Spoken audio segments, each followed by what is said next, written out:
محرم میں مرثیے سن رہے ہیں، رکشے والے بھی مرثیے لگا کے، ٹیکسی والے بھی مرثیے لگا کے. تو بھائی یہ اسلام نہیں ہے. یہ سمجھ رہے ہو؟ جو اس کو اسلام سمجھتا ہے وہ کرے، لیکن ہم سنی مذہب جو ہے وہ اس کی نظر میں یہ اسلام نہیں. نبی صلی اللہ علیہ وسلم نے لعنت فرمائی ہے میت پہ نوحہ کرنے والوں پر. سمجھ رہے ہو؟ آپ نے فرمایا جو گریبان پھاڑے وہ ہم میں سے نہیں ہے. میت پہ چیخنا چلانا اس کو نبی صلی اللہ علیہ وسلم نے لعنت والا عمل قرار دیا ہے. شہادت پہ چیخنا چلانا کسی کی.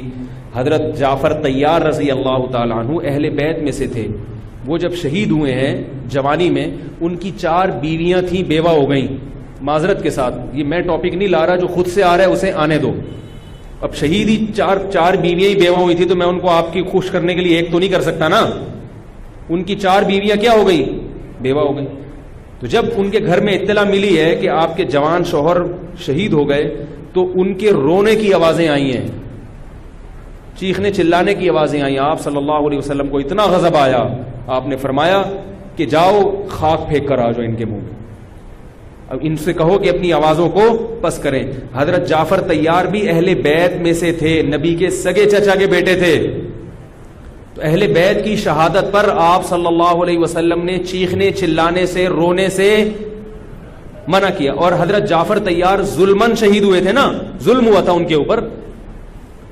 تو اسی طرح ہم یہ کہتے ہیں کہ جیسے حضرت جعفر طیار اہل بیت میں نبی کے سگے چچا زاد بھائی، حضرت حسین نبی کے نواسے، تو جیسے حضرت جعفر طیار کی شہادت پہ چیخنے چلانے والے کو نبی صلی اللہ علیہ وسلم نے پسند نہیں کیا. حالانکہ ان کی بیویوں کا رشتہ، بیوی کا جتنا قریبی رشتہ اپنے شوہر سے ہوتا ہے، اتنا قریبی رشتہ ہمارا حضرت جعفر طیار یا حضرت حسین سے نہیں ہے. رشتہ یقیناً ہے، مگر اتنا قریبی نہیں جتنا بیوی کا ہوتا ہے، اولاد کا ہوتا ہے. تو جب بیویوں کو رونے کی اجازت نہیں ہے، جو سب سے زیادہ متاثر ہوئی ہیں، تو ہم اور آپ کو حضرت حسین کی یاد میں چیخنے چلانے کی اجازت کہاں سے ہوگی؟ اور آپ صلی اللہ علیہ وسلم نے چیخنا چلانا، گریبان پھاڑنا اور یہ سب کے منع کیا ہے. تو سنی مذہب میں ماتم کی اجازت، چیخنے چلانے کی، ہا ہو کرنے کی اجازت نہیں ہے. سمجھ رہے ہو بات کو؟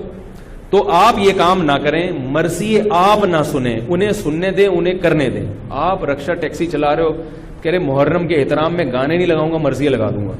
بھائی نہ گانے لگاؤ نہ مرثیے لگاؤ. اور مرثیوں میں جس طرح سے اہل بیت کا نام لیا جاتا ہے، اس میں اہل بیت کی عزت نہیں ہے، بلکہ اہل بیت کی توہین ہے. ہائے زینب، ہائے یوں، ہائے یوں. آپ اپنے گھر کی عورتوں کو چاہتے ہو کہ سڑک پہ ان کا اس طرح سے ہائے ہائے کر کے نام لیا جائے روڈ پہ؟ جب ہم اپنی عورتوں کے لیے ایسی توہین برداشت نہیں کرتے، وہ عورتیں جن کے تقدس کی قسم اٹھائی جا سکتی ہے، جن کے ناخن بھی کوئی نامحرم نہیں دیکھ پاتا تھا، اہل بیت عورتیں تھیں، نبی صلی اللہ علیہ وسلم کی نواسیاں، نبی صلی اللہ علیہ وسلم کے خاندان کی عورتیں، حضرت حسین رضی اللہ تعالیٰ عنہ کے خاندان کی عورتیں. تو ان کے بارے میں میرے بھائی کیسے یہ برداشت کیا جا سکتا ہے کہ کوئی بھی چیخے چلائے ان کا نام اس طرح سے توہین آمیز لہجے سے؟ اسلام نے اکرام سکھایا ہے، عزت اور احترام سکھایا ہے، اور عزت و احترام کے اصول اور آداب بھی سکھائے ہیں. ویڈیو کے نیچے سبسکرائب کے بٹن پہ کلک کریں، بیل کے آئیکن پہ کلک کیجئے تاکہ ہر نئی ویڈیو کی نوٹیفیکیشن آپ کو مل جائے.